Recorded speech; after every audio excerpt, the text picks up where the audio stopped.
Salatan wa salaman daimaini bidawami mulkillah wa ala alihi wa sahbihi adada kulli dzaratin alfa marrah wa la haula wa la quwata illa billah amma ba'da.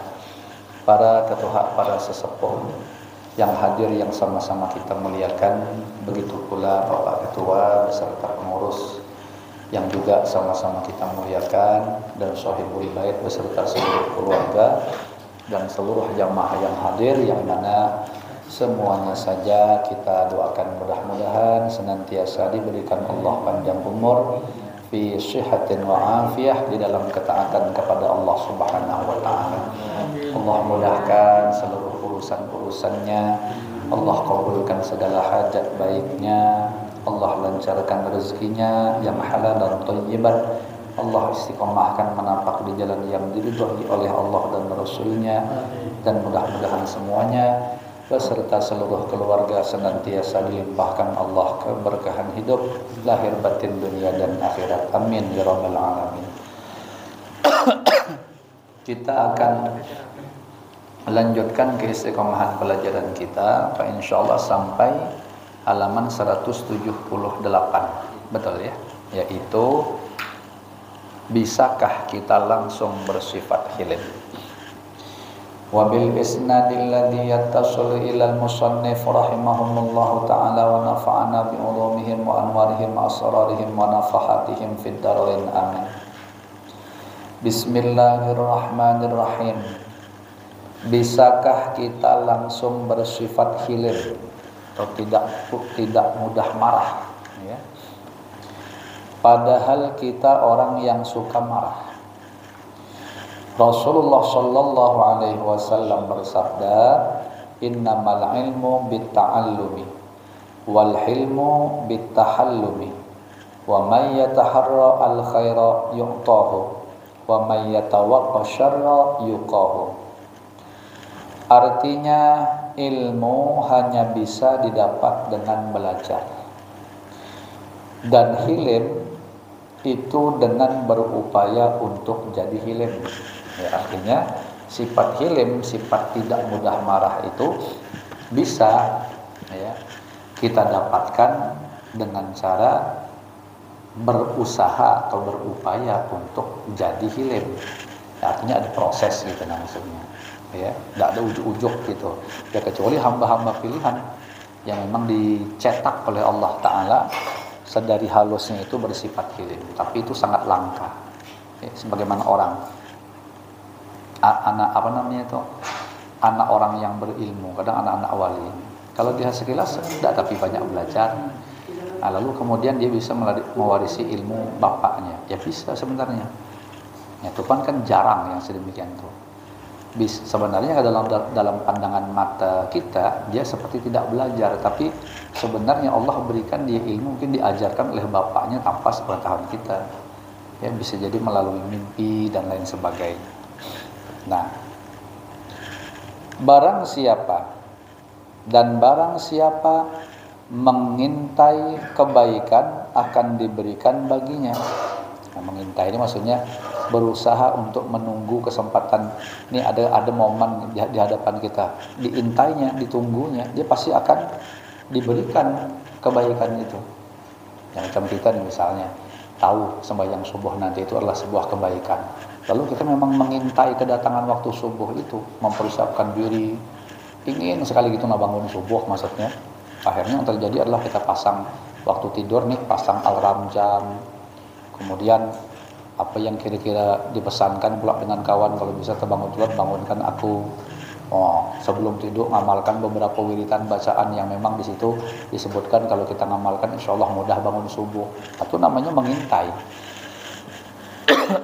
Insyaallah nanti dia akan bangun tuh subuh itu. Ya, tapi kalau sudah ada selera macam itu, aku tidur jelas nggak bangun ada indah. Itu biasa macam itu tuh payah bangunnya memang. Ya. Walaupun sebenarnya kita itu tidurnya itu istilahnya tuh waktunya sedikit gitu nah. Ya.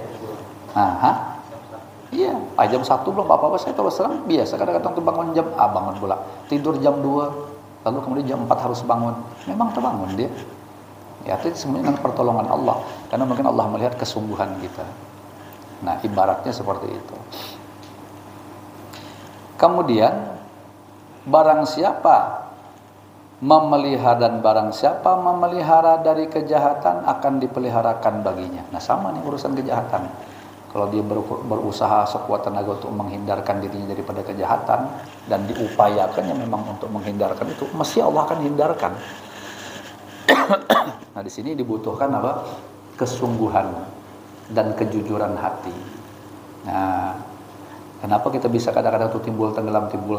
Nah itu biasanya kita belum jujur lagi, belum sungguh-sungguh.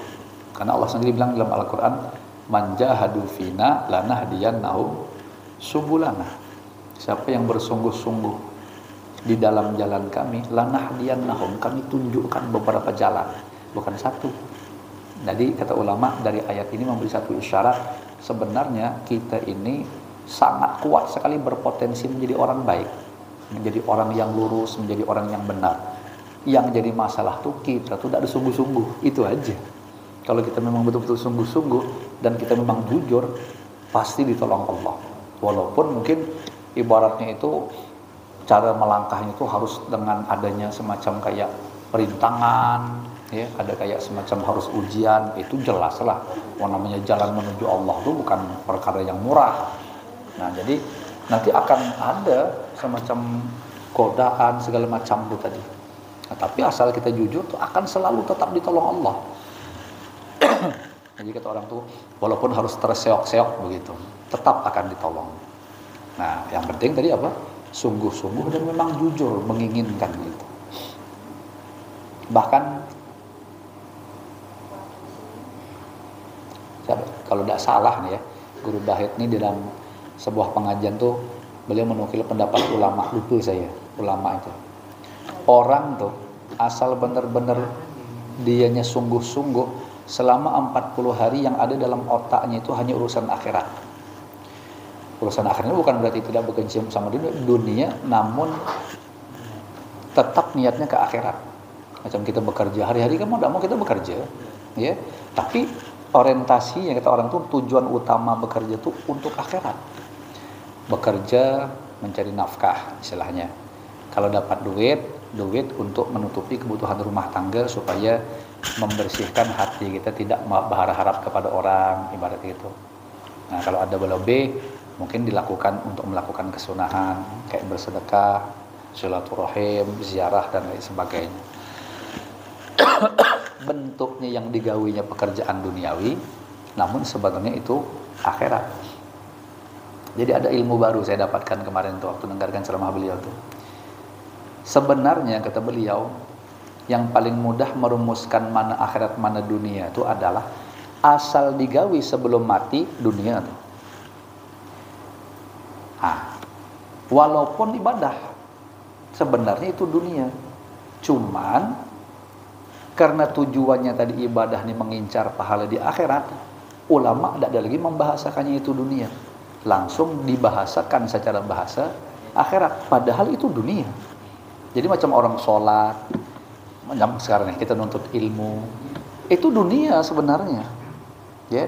Cuman karena niatannya itu untuk kemaslahatan kehidupan akhirat, orang tidak ada lagi berbilang bahasa ini dunia, tetapi itu adalah akhirat. Padahal jelas ini kita masih berada di dunia. Makanya dunia itu ada istilah bahasa dunia yang baik, yang bermanfaat, ada bahasa dunia yang tidak baik atau yang tercela.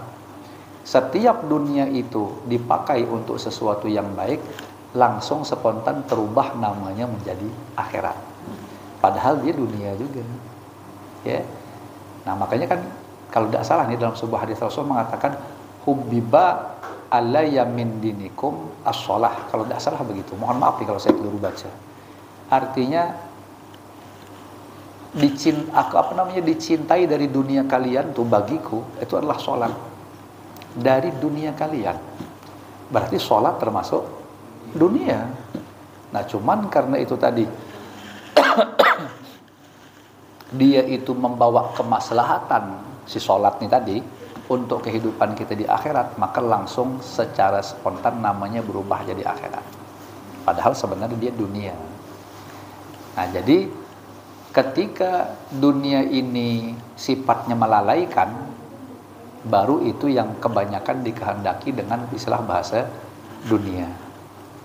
Nah, jadi pekerjaan yang bersifat ibadah sekalipun kalau memang tidak ada ke akhiratnya, dia jadi dunia, jadi dunia walaupun bentuknya ibadah. Nah, paham nggak? Ya kira-kira seperti itu. Macam mana contohnya, ada orang misalnya, ya mohon maaf lahir batin nih, misalnya dia sholat tapi tujuannya itu ya bisa riya, nah, atau mungkin ujub zahirnya sholat tapi sebenarnya itu dunia sebenarnya. Nah, jadi sesuatu yang mendatangkan manfaat setelah mati itu baru disebut akhir. Kalau macam sholat tadi ternyata tidak mendatangkan manfaat, setelah dia mati malah dia dapat dosa gara-gara sholat yang kejangkitan penyakit ujub, riya segala macam tadi, itu akan berubah menjadi dunia. Tangkap lah, kira-kira seperti itu. Sama kayak nuntut ilmu nih. Nuntut ilmu supaya aku berilmu, nanti aku nyaman mendebati orang sekampungan, dia kalah sebut dengan aku. Dohirnya yang digawe dia memang kalau dilihat dari tadi dunia, tapi ujungnya setelah mati rupanya datangkan kemudorotan pula, dunia lagi. Kalau tujuannya semata-mata menjalankan perintah Allah, suruh nyari ilmu, memberantas kebodohan, mempersedikit kesalahan dalam ibadah, mendekatkan diri kepada Allah, nanti akan berubah menjadi akhirat. Kira-kira seperti itu.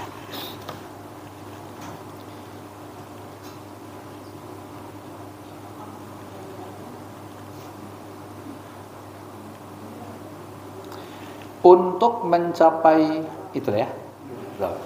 Untuk mencapai hilim maka harus diupayakan bertahallum, berusaha keras untuk mendapatkan hilim begitu.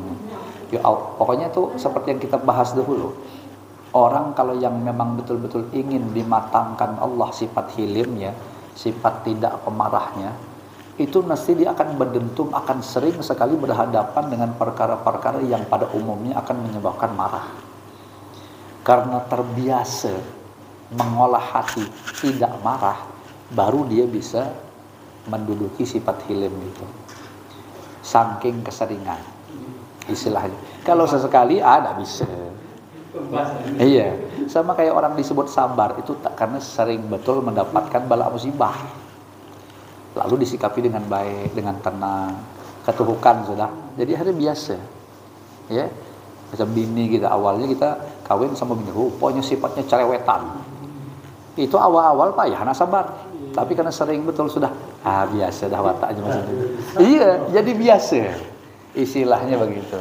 Barulah laki ini disebut laki yang sabar. Kalau ujuk-ujuk tiba-tiba langsung sabar, payah. Ya, kira-kira gitulah. Nah,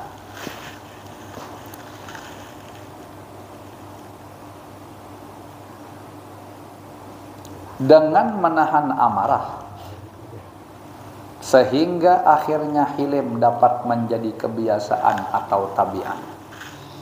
Jadi semua itu sebenarnya sama kalau dikiaskan. Sabar gitu juga. Apalagi dermawan gitu juga. Ya, karena kebiasaan memberi. Apalagi, nah segala macam lah. Yang pada intinya nanti semua itu akan menjadi watak, menjadi kebiasaan. Ramah, awalnya mungkin tidak ramah dia, tapi membiasakan diri, istilahnya gitu.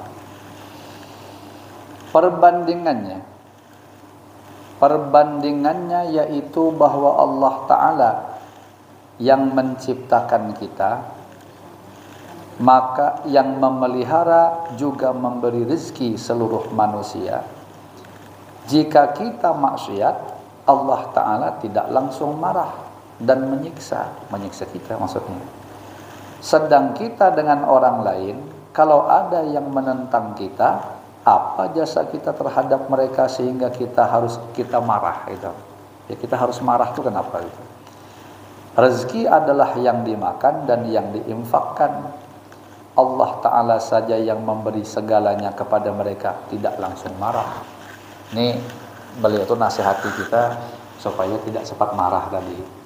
Karena biasanya kan kita lihat watak sifat Allah Subhanahu wa Ta'ala Jelas-jelas Allah itu secara full memberikan kebaikan kepada hambanya yang melanggar-langgar itu. Ya. Hamba yang melanggar itu hampir dipastikan dia melanggar tuh pakai nikmat Allah itu. Dan itu seburuk-buruknya dia hamba. Soalnya dia bermaksiat tuh pakai nikmat dari Allah. Nah, ternyata Allah aja tidak cepat marah. Nah, sedangkan kita ada orang tuh menjahati kita dengan kebaikan kita. Tidak kan? Ya. Dia dewek lah gitu. Nah, kalau bangsa dia menjahati kita pakai kebaikan kita, terlalu betul dia memang. Nah, tapi kalau nak nurut sifat Allah, ya tetap kita tidak langsung marah. Kira-kira yang bisa melakukan kejahatan kepada kita pakai kebaikan kita tuh paling-paling anak kita. Nah, itu bisa lah. Kebaikan kita apa kita kasih motor misalnya. Tahu-tahu dipakainya pula untuk apa gitu, ya. Acara trek-trekan, akhirnya kena balak musibah. Wah, itu bikin kita sarik. Atau kita kasih duit dia, tahu-tahu digunakannya untuk beli narkoba. Itu namanya dia menggunakan maksiat pakai kebaikan kita sebagai orang tua. Zahir cuma sebutan kebaikan, aslinya sih semuanya itu dari Allah Subhanahu wa taala juga. Nah, itu hakikat namanya.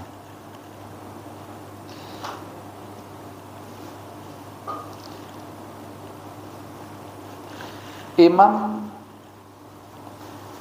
Zainul Abidin, salah seorang yang dikenal hilim, setahu saya nih Imam Ali namanya, gelarnya Zainul Abidin, perhiasan orang-orang yang ahli ibadah, ya.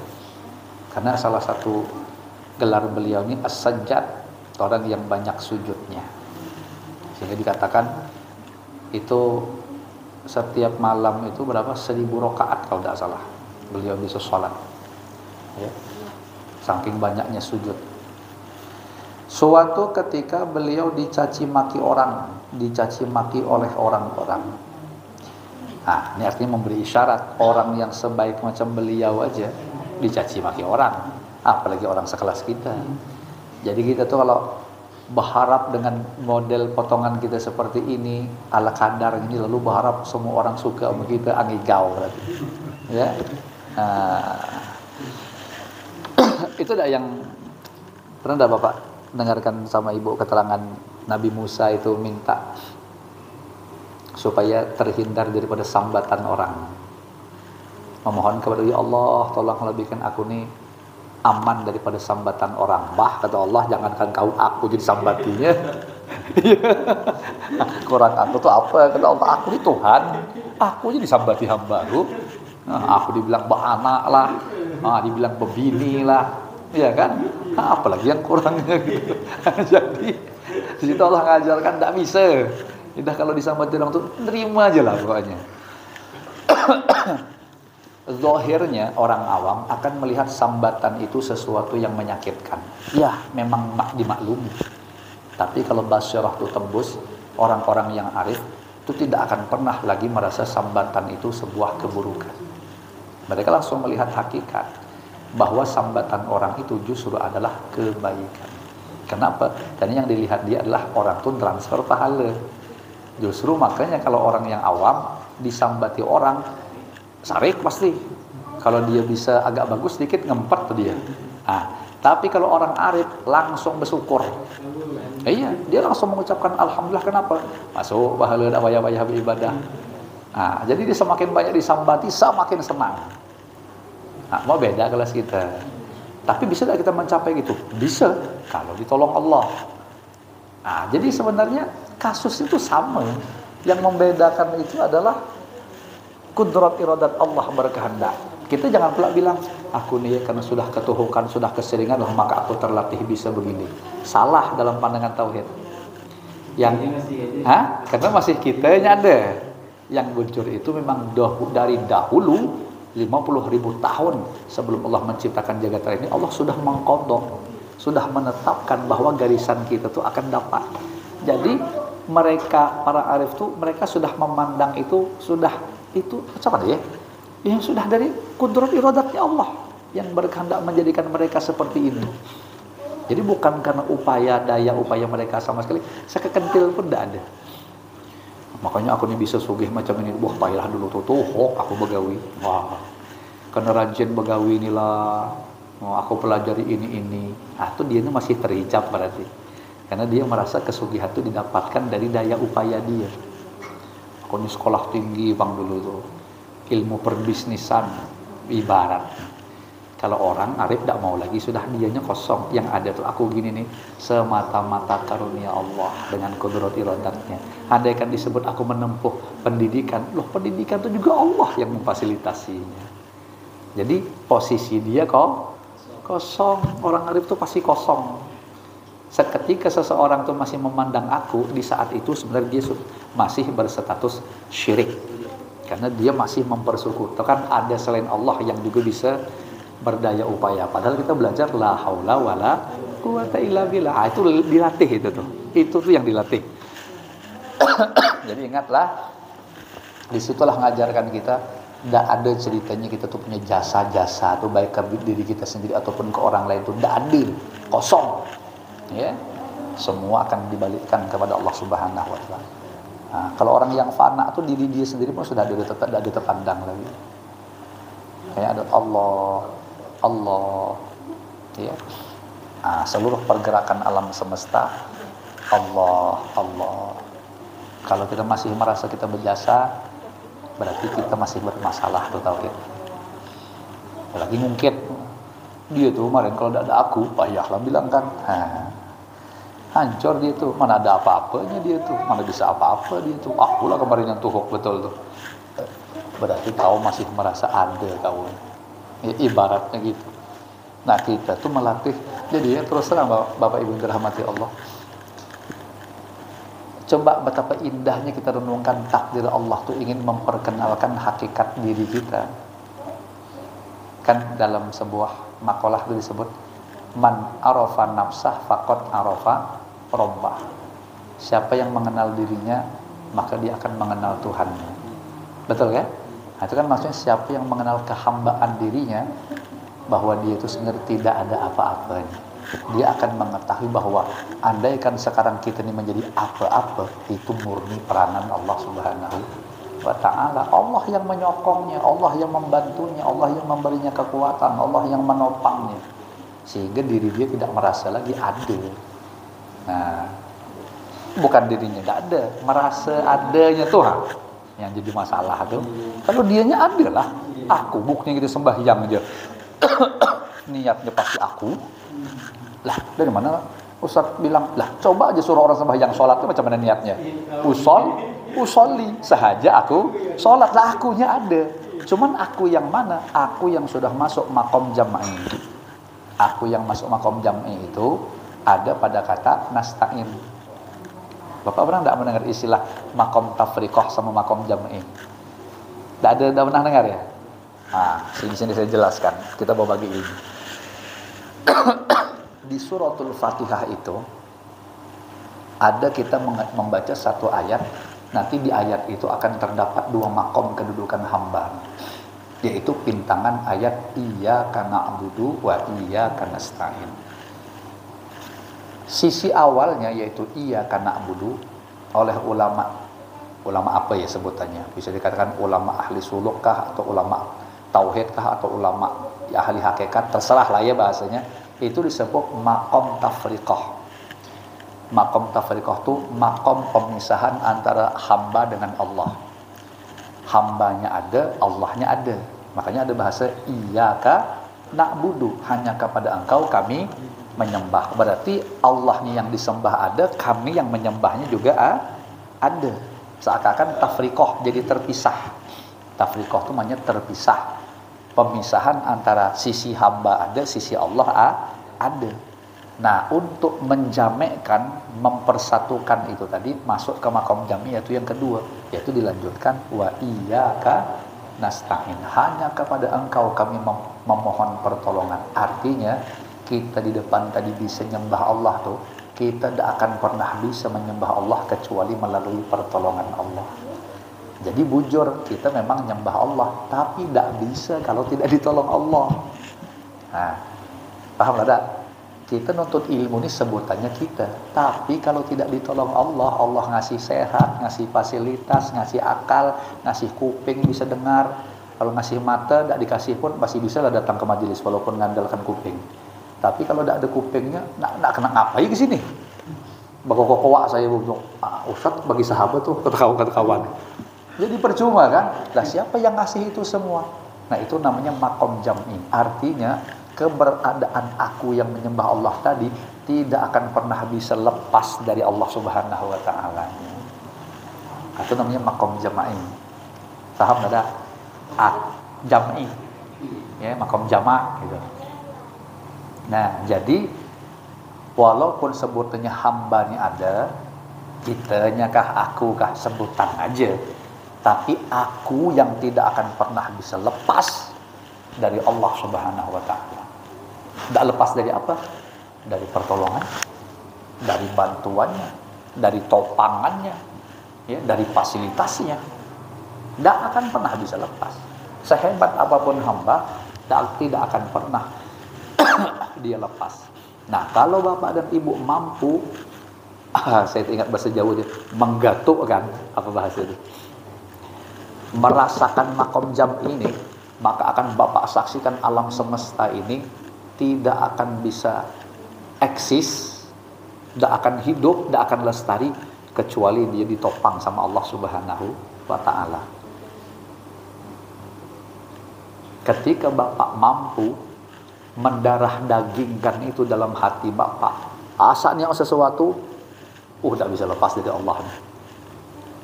Segala yang bapak pandang mampu seperti itu. Nah, sebenarnya bapak sudah bolehlah disebut orang yang arif. Tapi jarang-jarang yang mampu. Tapi bukan mustahil. Kalau Allah berkehendak, makanya tadi saya terpotong cerita tadi. Jadi kalau bapak mau merenung dan merasa-rasakan betapa kita nih Bapak Ibu dengan mempelajari kitab ini, sebutannya ya, kita mempelajari kitab sebutannya, sebutan muntung, sebutan mulut. Hakikatnya dahulu 50.000 tahun sebelum Allah ciptakan alam semesta, memang Allah sudah berkehendak untuk memperkenalkan dirinya kepada kita melalui wasilah kitab ini. Jadi kalau gitu, siapa sebenarnya yang berjasa tuh? Allah. Sayangnya Allah tuh, makanya Allah ingin memperkenalkan dirinya kepada kita melalui wasilah kitab ini. Dohirnya melalui wasilah, hakikatnya sudah kudrat iradat Allah. Macam mana kita tidak bersyukur? Bapak Ibu Muhammad batin, Bapak Ibu kalau cerna, orang-orang yang di luar sana bukan tapi kepengen seperti ini nih. Dan mereka tidak Allah buka, sehingga Allah biarkan dalam, mohon maaf lahir batin, dalam kebodohannya. Karena dia tidak kenal hakikat kehambaannya itu. Alhamdulillah kepada kita Allah buka. Jadi kita nih, kalau orang bukur pakai harta benda, kita di ibarat itu dikasih harta benda yang sangat tidak ternilai lagi. Mungkin sekaya-kayanya manusia itu kita. Cuman kalau orang tahu harganya, jadi orang nih yang sugi-sugi diberi Allah kesugihan, tidak akan ada apa-apanya dibanding kita. Jauh mereka tuh sudah, ya makomnya lah istilahnya gitu. Kenapa? Karena mereka hanya diberi duniawi sugih. Anggaplah harta mereka tuh 1 triliun, itu pun kalau ada, ya kalau ada, apalagi kurang ibaratnya gitu. Tapi mereka tidak pernah Allah bukakan dirinya untuk dikenali oleh mereka, sehingga mereka tuh tidak ngerti kedudukan mereka tuh hamba. Yang ada tuh malah mereka jadi Tuhan. Nah, alhamdulillah kita tuh diperkenalkan Allah supaya lebih beradab. Ini apa ya saya bilang, mau menghargainya itu tidak bisa, ya, karena saking mahal.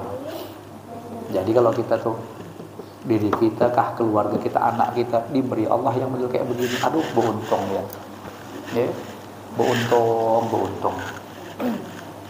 Macam mana ada beruntung, tahu diri soalnya, bahwa awak ini hamba, tahu diri siapa Tuhan kita, siapa yang menopang hidup kita selama ini. Kalau tidak ada tahu diri tadi, pasti aku tuh bang jadinya, ya aku. Kalau sebahasa aku tuh sebenarnya dia syirik, masih statusnya. Kira-kira kayak gitulah Bapak Ibu. Ya, cuman sebatas itulah saya cuma bisa memberikan penjelasan. Jadi ingatlah, kalau sudah kita baca sholat nih, kan kita baca ayat tadi itu 17 kali sehari semalam wajib. Nah, ingatkan maqam tafriqah, tafriq sama jam'i tadi. Ya, tafriqah tadi.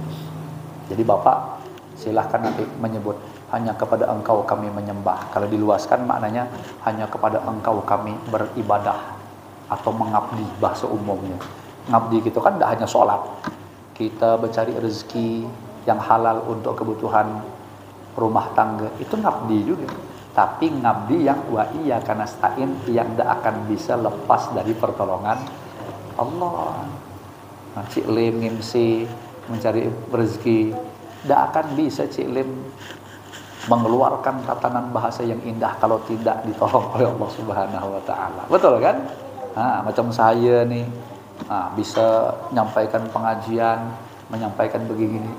Dohirnya cuma saya, hakikatnya ini pertolongan Allah. Bangsa Allah bikin konslet otak saya, apa yang disampaikan? Paling assalamualaikum yang tahu, selebihnya tidak tahu lagi saya. Ya kan begitu. Nah, seluruh skill Bapak sampai di sini. Cari yang skillnya itu bertukang. Kalau Allah cabut ilmu pertukangan itu, bukan paku yang kita tukul, jari. Makanya Allah kasih otak kita normal, itulah kita tahu mana membedakan jari sama paku tadi. Ya, kalau kan banyak kan orang yang mohon maaf. Nah, di sini sudah merasakan mata kita. Kalau Allah bikin gangguan, payah kita membedakan mana jari mana tuh anu tadi. Akhirnya hantam ke jari, bukan ke paku. Betul kan? Konslet soalnya. Nah, itulah makanya sadar dirilah. Nah, maksudnya gitu. Nah, kita ini sadar dirilah. Rupanya kita tidak ada apa-apanya, rupanya kosong ya. Jadi seakan-akan apa ya, jadi mau disombongkan. Nah, gitu nah maksud. Kita ulangi cerita Imam Zainul Abidin tadi. Suatu ketika beliau dicaci maki oleh orang-orang. Begitu sampai kepada beliau kabar bahwa si fulan telah mencaci beliau, ini orang Arab ini lihat sikapnya. Apa tanggapan beliau? Kasihan si fulan, kata beliau. Malah dikasihani kan? Ia tidak tahu. Ia ini sorban, maksud kata Imam Zainul Abidin, ini nih sorban nih. Dan baju serahkanlah kepada orang yang telah mencaci aku. Nah, kenapa begitu? Karena sebenarnya aku cuma bisa ngasih ini, kata beliau. Ya, kalau diukur pakai duit, anggaplah sorban sama baju ini 300.000. Tapi dia ngasih aku pahala. Ya karena nyaci maki aku kan tadi kisahnya. Ya, itu harganya lebih mahal daripada baju sama sorbannya. Ibaratnya begitu. Nah, ini insya Allah nanti hati saya mengatakan nih banyak yang jadi wali jamaah ini bakalan. Sekarang biarlah kelasnya wali murid jadi dulu. Ya. Dari ini terus terang Bapak Ibu, ini kitab. Ketika saya mencoba merangkum berbagai penjelasan ini kitab jadikan kita wali. Asalkan bisa diamalkan. Ya, asalkan bisa diamalkan. Gitu. Sabda Rasulullah sallallahu alaihi wasallam, ibtaghu indallahi rif'ah wa mahiyah. Wa qala Rasulullah sallallahu alaihi wasallam, tasilu man qata'aka wa tu'ti man haramaka wa tahlumu amman jahila alaika. Ini amalan berat. Tapi kita minta tolong kepada Allah supaya Allah memudahkan kita mengamalkannya. Amin ya rabbal alamin. Artinya, carilah ketinggian di sisi Allah. Cari ketinggian di sisi Allah tuh, supaya kita tuh memiliki derajat tinggi di sisi Allah. Cari. Para sahabat bertanya, apakah ketinggian itu? Nah, Rasulullah Shallallahu Alaihi Wasallam menjawab, ada 3 amalannya. Pertama, engkau hubungi orang yang memutus hubungan dengan engkau. Siapa aja yang kita pernah konflik, konseler, bahasa kasarnya tidak harmonis, terputus, kita perbaiki. Jangan kalau nak nunggu orang tuh baik, kita nanti ego. Kalau aku kulir aku. kita coba kita yang memperbaiki. Ya. Kita coba yang dia selama ini tidak negur kita, kita yang mendahului negur dia. Nah, dia yang tidak pernah mengunjungi kita, kita yang mengunjungi dia. Tapi ini berat, karena dia bertarung sama ego kita biasanya. Ya. Satu tuh ya. Dan engkau beri orang yang tidak memberi engkau.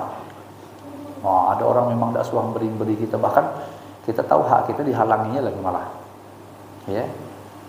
Nah, lalu kita happy saja kita menyikapinya. Tetap kita memberi dia. Wah, ini kelas tinggi nih memang. Ya. Itu yang kedua. Yang ketiga, serta bersikaplah hilim, tidak cepat marah dari orang yang jahil atas engkau. Artinya dari orang yang menjahati dan yang menyakiti kita. Kita tidak cepat marah. Nah, coba kita merenung sebentar ya. Mampu tidak kita ngamalkan? Kalau masih kuat penyakit hati yang ada di dalam diri kita, yakinlah tidak bakal bisa ngamalkan belum. Ini cuma sebatas keterangan aja belum. Tapi paling tidak kita tahu. Mudah-mudahan tadi saya bilang dengan pertolongan Allah berikan kita kemampuan untuk mengamalkannya. Amin ya rabbal alamin. Sekurang-kurangnya Bapak Ibu, kalau memang tidak mau diterapkan secara praktek, pakai doa aja dia. Macam tadi, kita tidak bisa jalin hubungan silaturahim kepada dia, kita tidak mengunjungi di luar, tidak bisa. Tapi kita mendoakan kebaikan untuk dia. Jadi ini pun payah. Ya, karena umumnya kalau kita terpancing sama ego kita, tidak akan ada cerita bahasa kita nak doakan baik untuk dia. Yang ada tuh kita malah berdoa buruk lagi untuk dia. Nah, untuk melatih itu latihan mendoakan kebaikan. Karena mungkin kalau nak berhadapan langsung payah rasanya. Ya. Nah, itulah. Sampai ada di titik. Kita lagi habiskan ya. Nah, memang ada sebagian orang yang diberi Allah Ta'ala sejak kecilnya bertabiat hilim. Namun kebanyakan hilim itu didapat dengan tahallum, dengan berusaha tadi. Melatih diri dengan perangai hilim. Jika kita sudah bisa berperilaku hilim di rumah tangga, nah di sini isyarat dari beliau, hilim itu mulainya dari rumah tangga, dari rumah kita dulu. Ya. Saya ulangi, jika kita sudah bisa berperilaku hilim di rumah tangga, di rumah kita sendiri, kita sudah menjadi orang yang besar di sisi Allah. Di akhirat kelak Allah Ta'ala berfirman, berdirilah orang-orang yang bakal masuk surga. Maka berdiri sedikit orang. Kemudian diperintahkan mereka masuk surga tanpa dihisab. Mereka ditanya, apakah mereka melewati as-siratal mustaqim? Mereka menjawab, kami tidak tahu as-siratal mustaqim. Artinya tidak dilewat. Ditanyakan lagi, apakah kalian malaikat? Mereka menjawab, tidak, kami hanya manusia. Maka ditanyakan lagi, kenapa kalian masuk surga begitu cepat? Salah seorang dari mereka menjawab, akhlak kami adalah hilim. Itu mahal, artinya tidak cepat marah ya. Rasulullah sallallahu alaihi wasallam bersabda, ada manusia yang dicatat oleh Allah Ta'ala sebagai manusia yang kasar, padahal ia hanya memiliki keluarga dan punya kekuasaan hanya di rumah. Itu tadi saya katakan di atas itu tadi, yang jadi tolak ukur itu di rumah. Kalau ada orang rumah kita mengatakan kita kasar perilaku kita, walaupun kita halus ketika di luar rumah, kita akan tetap dicap kasar. Karena tolak ukurnya tadi di rumah. Walaupun kita itu mungkin di khalayak ramai disebut orang kasar, tapi ketika di rumah tuh halus, lembut, tuh kita sebenarnya orang yang halus dan lembut. Tapi jarang sekali ada orang halus lembut di rumah, di luar kasar pun ada suatu tamu saya. Karena kalau sudah jadi watak, di luar kah, di dalam kah masih lembut. Sama tuh kalau dibalik, kalau ada orang kasar, payah. Kalau sudah di rumah kasar, di luar pun kasar bakalan. Seperti itu. Karena ia kasar maka dicatat sebagai orang yang kasar. Dan ada lagi orang yang dicatat sebagai orang yang hilim, padahal ia hanya kasih sayang dengan anak dan istrinya saja. Orang pertama yang merasakan kita sebagai hilim di rumah tangga. Hilim dimulai di rumah untuk anak dan istri. Di dalam thariqah, salah satu kewajiban orang yang menjalaninya yaitu memaksakan diri, melatih dirinya untuk menjadi orang yang hilim. Apabila ada hal-hal yang bisa membuat marah, maka apabila dengan sikap yang baik, dengan tahallum atau berusaha untuk hilim, sehingga akhirnya menjadi orang yang bertabiat hilim. Saya ingatnya menerapkan ini di rumah ya. Tapi kalau sudah anak tuh merajuk tuh. Karena kalau merajuk si Ahmad tuh kalau tuh mandi tuh. Yo, ngentak-ngentak kaki. Coba lagi anak itu berarti kan. Itu kadang-kadang saya di saat itu tuh sebenarnya kalau nak ngikutkan hati nak ditempeleng. Jadinya bener, Pak. Wah, tapi yang ada tuh kalau dia ngerungkut saya ngerungkut juga gitu. Oh gitu kan. Pura-pura juga nanti sambil ketawa gitu ya. Nak nyuruh sembahyang misalnya. Terus subuh tuh, jangan lagi main jangan lagi main apa namanya itu HP, main video game aja. Cacak marah lah. Jadi saya pandang muka istri kita. Atau dia wudhu itu tadi. Tak gitu. Nanti saya pun kalau dia nak berdiri di sejadahnya, saya nganukan sejadah saya juga. Gitu. Nanti dia nahan ketawa tuh. Iya, nah, gitulah cara tuh. Jadi kita tuh digitukan tuh macam tidak ada rasa lagi gitu. Memang kalau orang tua bangsa peanggapan, habis dihajar. Nah, disitulah benar itu. Nah, artinya memang alhamdulillah sedikit-sedikit walaupun saya masih belum sempurna tapi sudah mencoba gitu nah. Sudah mencoba-coba untuk ya memakainya gitu walaupun pelan-pelan. Saya tidak mengatakan saya sempurna, tidak, masih proses. Ya, semuanya dengan pertolongan Allah Ta'ala. Ya Allah, ya. Kemudian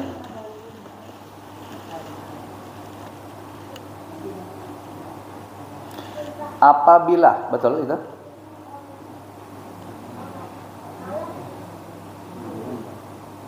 Oh, namun tidak selamanya harus bersikap seperti itu, bersikap hilim.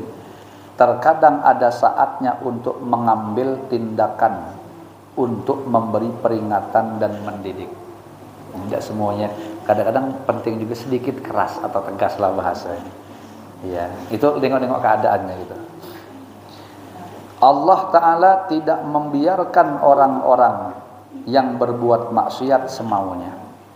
Allah Ta'ala dengan hilimnya tidak segera menyiksa mereka karena memberi kesempatan untuk memperbaiki diri dan mohon ampun.